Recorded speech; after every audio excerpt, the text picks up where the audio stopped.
we're continuing our series called Practical Passages with an episode on moral integrity.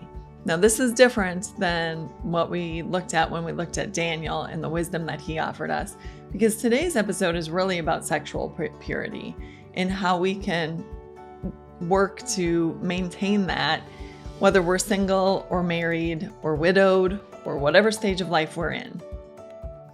Hey, it's Amber, wife, mother, type A child of God. Here are little things we look at everyday issues from a biblical perspective with one simple goal: to know and love God more. Thanks for listening.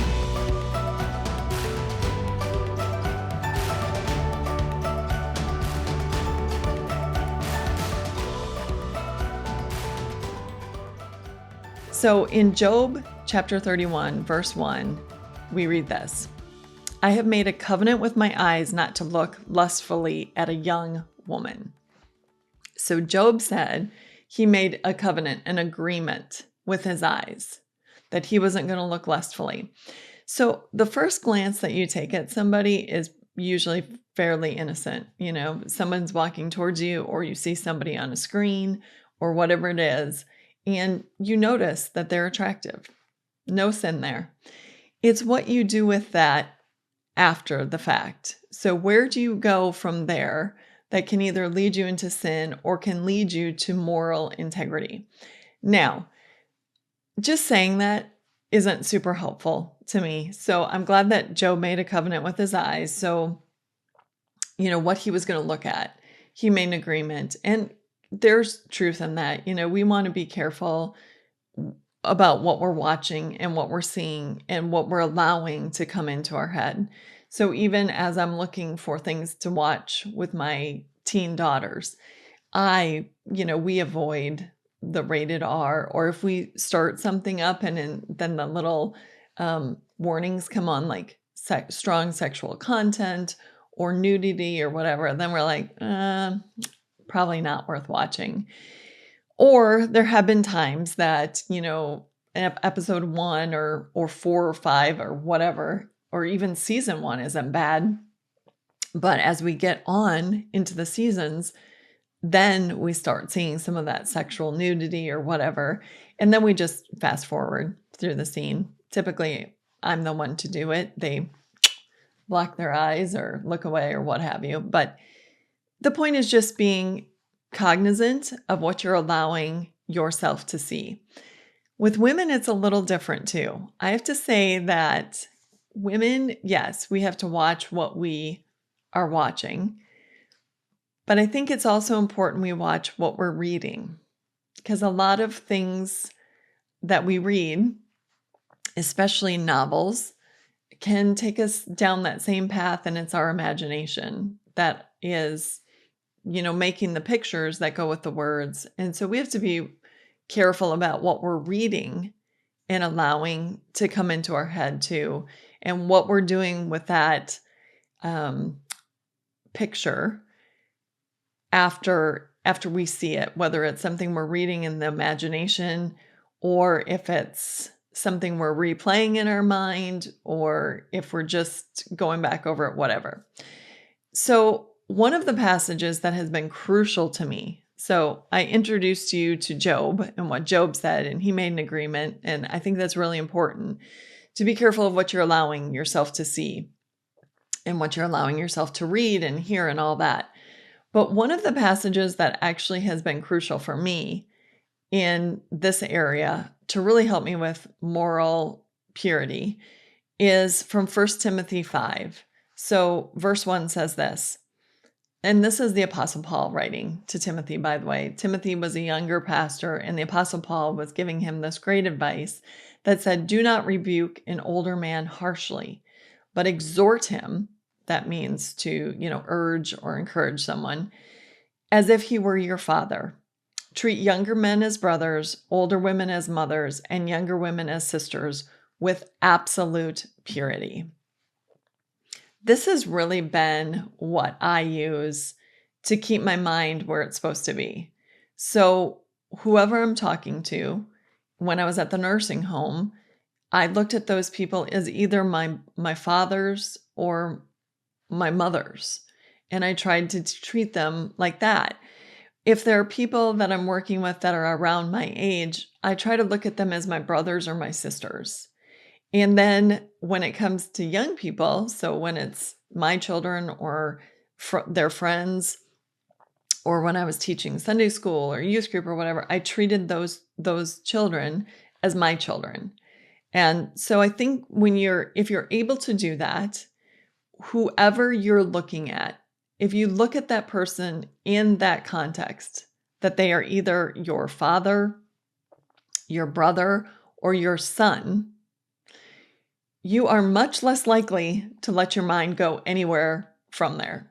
I just can't. When I'm thinking of someone in the context of my brother, I don't go anywhere sexually with them because I don't want to think about that with my brother. And so keeping that in the forefront of my mind, that everyone I'm talking to is either a brother or sister in Christ, a son or daughter in Christ, or a mother or father in Christ, has just been something that really works for me to keep me where I'm supposed to be. I don't need to, but I really want to talk to you just super briefly, because I think a lot of this comes from our own marriages. And when we're not really watering and taking care of our own marriages, we're much more likely to let our minds go somewhere else when we're looking at someone else or reading about someone else. So Pastor Mike had this excellent book. It was called God's Blueprint for a Happy Home. And I had a chance to read it this fall and really dive into it and study it really well because I was doing some publicity for it. And he talked about the 5 things that lead to an affair. And typically, the first thing is deprivation. So there's some sort of deprivation in your marriage that leads you to find attraction elsewhere. And then intention. So now that you find somebody attractive, you are intentionally seeking them. You want to get their attention. You want to watch them. You want to send an email to get that response, which leads to emotion. So there's now an emotional connection of some sort, which leads to a physical connection. And if we're honest about this, I mean, there are phases of all of our marriages that have deprivation in them. There's times when, either the wife or the husband is really busy at work or really busy with the children or really busy with aging parents or whatever, and you don't have the same amount of time that you do otherwise. And it's important to recognize that deprivation and make sure that you can combat that somehow.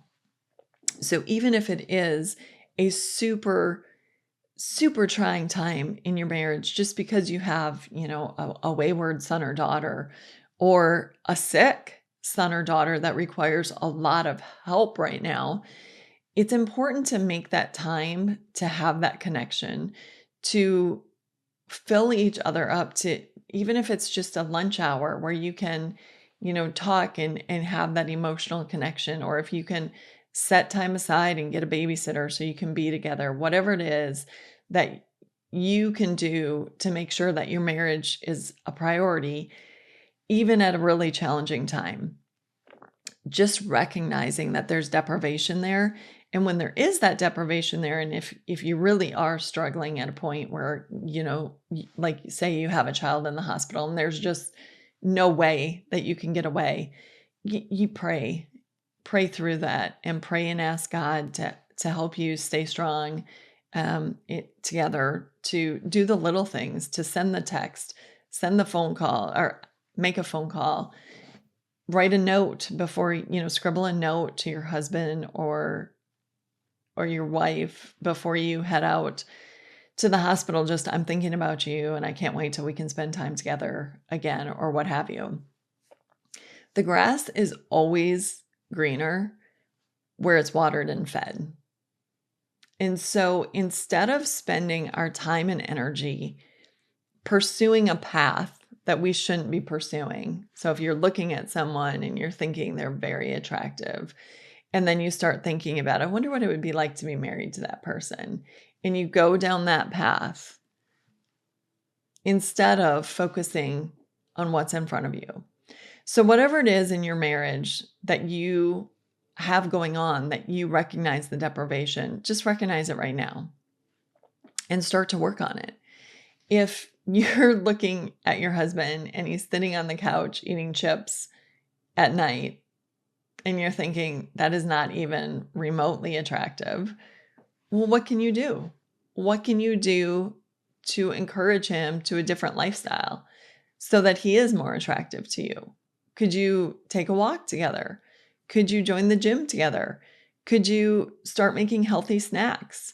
One of the things that I love to do is look up high protein, low sugar snacks and I make them. And some of them are really good. Some of them aren't so good. But is that something that you could do to sort of help him get out of the chip and TV cycle?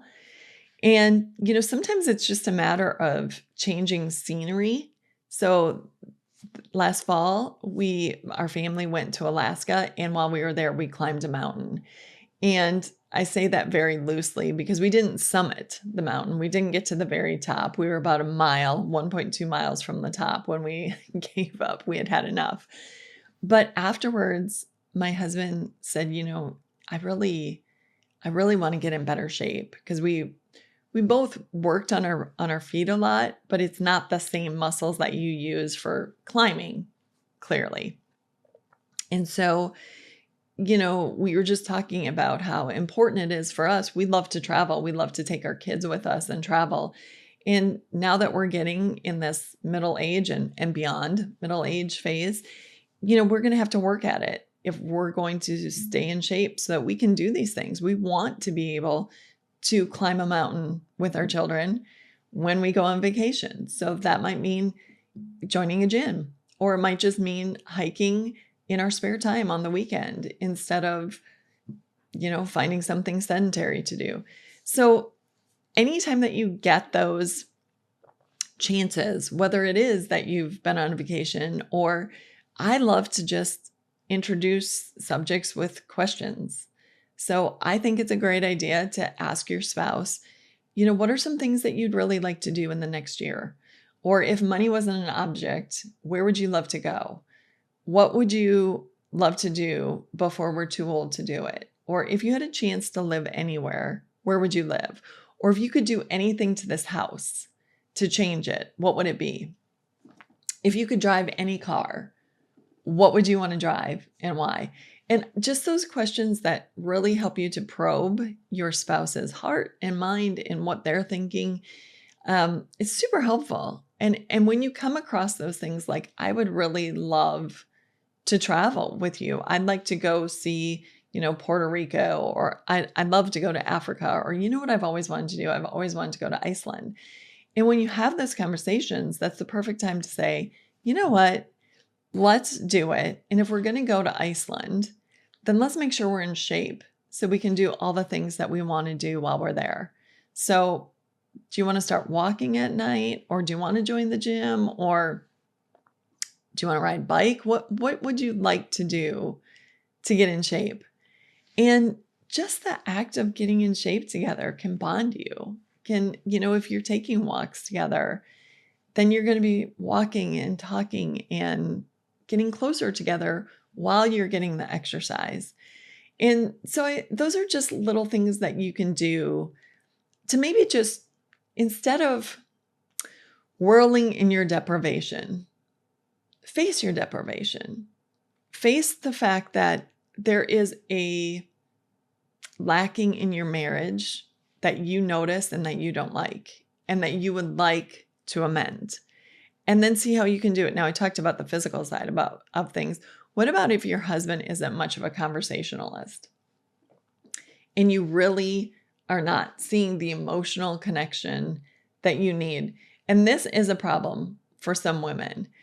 So I'm going to tell you what Dr. Dobson said years ago. I used to listen to Focus on the Family pretty regularly, and it really helped me in my early years of marriage and parenting. But one of the things he said is a lot of times men cannot fill a woman's emotional needs. If you find those men who love to listen and love to talk, it's kind of a rarity. Most men, they have their limit. And that's why it's so important that we have girlfriends and that we do make time for the coffee or going for a walk or doing things with our girlfriends so that we can get that emotional connection that we might not get with our husband. It is so important. And that's something that, because Dr. Dobson said that years and years ago, I've always made a point to work on my friendships with my friends, people who I want in my life. It's a matter of making time for coffee or a phone call or a Zoom or lunch or a walk. If you can get two things done at once. So if you can hang out with your friends and get exercise, it's win-win. So it's so important to do that. And then when you come home and you've talked about all the things that your kids are going through or the things that are bugging you with your friends, and ideally you've prayed about them too, then you don't expect so much from your husband. And it's not a big deal if he doesn't engage in the conversation that you want him to engage in, because you've already had the conversation. So then you're not expecting as much from him. And then you're not worn out and weary from the fact that you're not getting it. So that's been super helpful to me, and maybe it will help you too. And the last thing I want to talk about, which probably should have been the first thing, is just the importance of prayer. Understanding and knowing that God is for your marriage. So when you pray specifically for your marriage and for the success of your marriage, when you pray to be emotionally tied to your spouse, when you pray to be on the same page, when you pray because you're not sexually where you want to be, if you're not enjoying sex or if you're not having sex very frequently and you're seeing this as a problem or what have you, pray about it. God is for your marriage, and he knows anyway. So if you're like, I couldn't pray about that, God already knows. God already knows where you're struggling. So this isn't like a big to him. He created you. He knows you, and he's for your marriage. So why would you not pray to him about the issues that you're having in your marriage? He would far, far, far rather see and hear you praying about your marriage than having you lust after somebody else that in your mind you've made them out to be the perfect husband and the perfect spouse. So instead of dealing with the issues that you're having, you're just imagining what life could be like with this person. God doesn't want that. That lusting, Jesus said, is committing adultery in your heart. So God doesn't want us sinning. He doesn't want us sinning against the sixth commandment. He would much rather have us going to him in prayer and saying, God, I'm really struggling with this emotional attachment with my husband. He feels very closed off, shut down right now, and I need more. So help me to know how to talk to him. And if I need to get more through my relationships with the women at work or other women in my life, then show me how I can do that. Help me to see the point in my schedule that I can have this. And I'm just going to say, I think it's so important. I have several friends who are widows, and they were widowed. My mother-in-law was a widow at 65 years old, and she's lived 18 years now since becoming widowed. And so she would say to it's really important. She spent a lot of time with her husband. They went out every Friday with another couple, every Friday for as long as I knew them. They went out to eat with another couple, and that other couple, the man ended up dying 3 weeks after my father-in-law died. And now those two widows have continued to go out every Friday. But she would encourage me to not let your female friendships suffer. Don't put them off, because in a lot of cases, statistically, men die earlier than women, and you could end up being a widow. And to build those friendships up, you don't have to start looking for friends after the fact if you already have friends in your life that are hopefully Christians, committed, and they're going to help you and encourage you and see you through. And I know for my mother-in-law, that's been a huge, huge blessing in her life. And I've heard that same from other people as well. And I just want to get back super briefly to the prayer thing, because you might say, Amber, I've prayed for my marriage and I haven't seen the answers. I want to go to the book of Matthew, where Jesus tells us this, ask and it will be given to you. Seek and you will find, knock and the door will be open to you. So that was in Matthew 7, verse 7.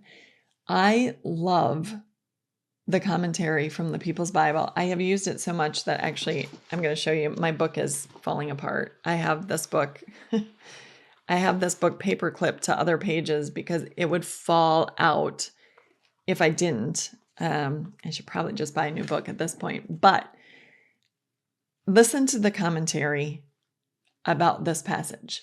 Ask, seek, knock are present imperatives in the Greek. So the precise meaning is that we are to keep on asking and seeking and knocking. We are to pray without ceasing, without giving up, and with increased intensity. Seeking is more aggressive than simply asking, and knocking is like going to someone's house in the middle of the night, rousing them out of bed to provide for your needs.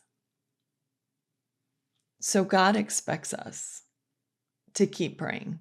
You didn't get the answer once? Great. Keep going to him. We're given the account of the widow with the unmerciful judge who boldly keeps going back and saying, no, I need help against my adversary.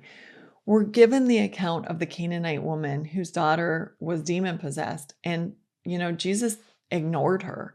That she was crying out. Jesus just kept walking and she kept crying out. And the disciples were like, just send her away. We can't take this. Just get her away. And Jesus said, look, I came for the lost sheep in Israel. And she knelt down before him and said, Lord, I need help. And he said, it's not right to give the bread to the dogs. And she said, no, but even the dogs get the crumbs. And he said, woman, you have great faith. Your daughter will be healed. And she was at that very moment. If you read the account, I just recently have read through the books of Exodus and Numbers. And as you read about Moses and his relationship with God, Moses prays boldly. He says, you have to come with us. I can't do this on my own. And God says, okay, my presence will go with you. And then Moses says, no, show me your glory. I'm like, where did that come from? And when I have that kind of boldness to be like, okay, God, that's awesome. You're going to come with me. Show me your glory. I want to see more of you. I want to see what you're really about.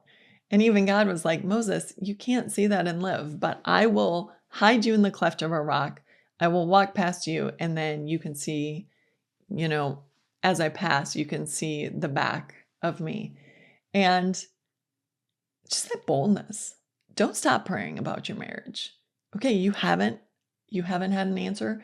Keep on. Day and night. Okay, God, he's still not changing. What can I do? Show me how I can love him well in order to make him want to change. What can I do to help him? How can I motivate him, Lord? What can I do to help us get more sexually fulfilled in our marriage? What can I do, Lord, so that we can have this? Where can I go? What are the Christian podcasts? By the way, I'm going to offer you Dr. Julie Slattery is a Christian psychologist who works in the area of sex. So she works specifically Christian men and women. If you're having problems, definitely look into her. Look into her books, look into her podcasts. She has phenomenal advice about men and women. What can you do? What are things that are maybe tripping you up? There's a whole slew of Christian podcasts. I sent Brandon Lake and his wife, and I forget her name. I think it's Brooke.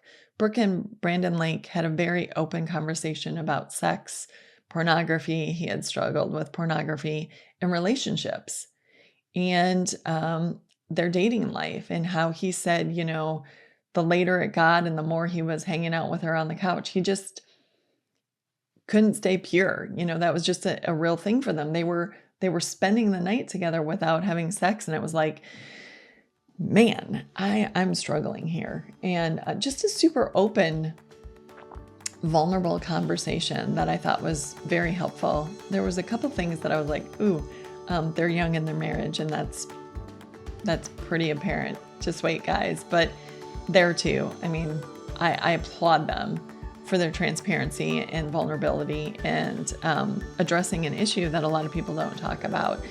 So there are some good Christian podcasts. There are some good Christian books and literature out there that can help you in terms of building up your relationship. So instead of looking at someone else, instead of lusting after somebody else, instead of creating a whole scenario in your mind about what it might be like to marry somebody else, work on your marriage. Deal with your stuff. And when you do, you are bound to be happier. You're actually building up your own marriage, and then you're having what, quite honestly, God intended for you to have. This has been Little Things, because in God's kingdom, the little things are the big things.